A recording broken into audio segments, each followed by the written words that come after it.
INESC TEC hosted today a workshop of the European project NextNet, and we brought together a group of experts from industry, academia and policy to discuss important issues for the future of supply chains.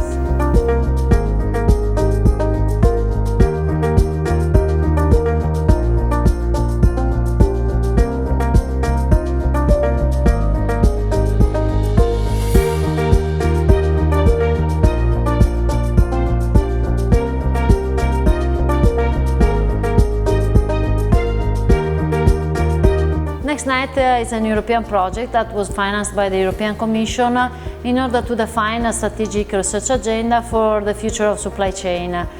We have defined industrial scenarios to see the projection of these trends, and we are now in the process to define research priorities and the action plan to be delivered to the Commission.